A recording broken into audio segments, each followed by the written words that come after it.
વડોદરા શહેર જેને સાંસ્કૃતિક નગરી તરીકે ઓળખવામાં આવે છે, ત્યાંના રસ્તાઓની હાલત છેલ્લા ઘણા સમયથી નાગરિકોના ધૈર્યની પરીક્ષા લેતી હોય તેવી બની છે। ખાડા ભરેલા રસ્તાઓ, અધૂરા કામો, વરસાદ બાદ મટમેલ થયેલા માર્ગો હવે સામાન્ય જનજીવનને મોટા પડકારરૂપ બન્યા છે।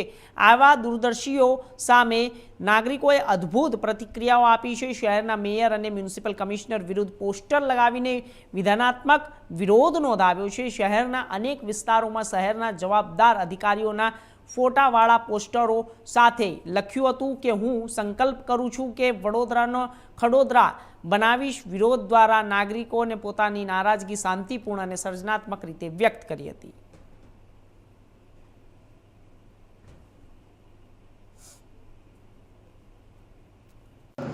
આજે હું વડોદરા શહેરનો એક જાગૃત નાગરિક તરીકે વડોદરા શહેરના સત્તાધીશોને જગાડવા માંગીશ। એમના પોસ્ટરોને ખાડા પાસે લગાવીને એક વિરોધ નોંધવા માંગુ છું, કારણ કે વડોદરા શહેરને સ્માર્ટ સિટી બનાવવાની વાતો જે ભાજપના સત્તાધીશો કરી રહ્યા છે, જે વડોદરા શહેરના મ્યુનિસિપલ મેયર અને કમિશનર કરી રહ્યા છે, એ ક્યાંક ને ક્યાંક પ્રજાને બેવકૂફ બનાવી રહ્યા છે। આજે તમે ફતેગંજ વિસ્તારમાં 6 મહિનાથી રોડનું કામ કરતા હોય અને હજુ પણ રોડનું કામ પૂર્ણ ના થતું હોય તો તમારા માટે એ શરમજનક વસ્તુ છે।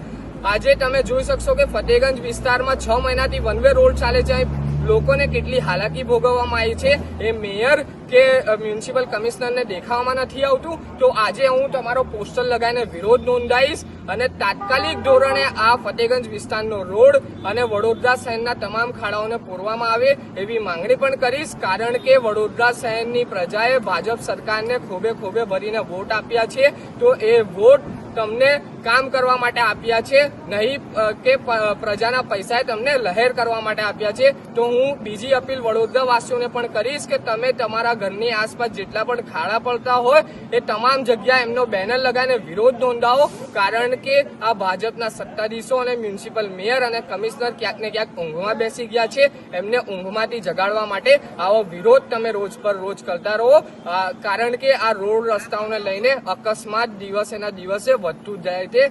એના કારણથી લોકોના ક્યાંક ને ક્યાંક મૃત્યુ પણ થાય છે।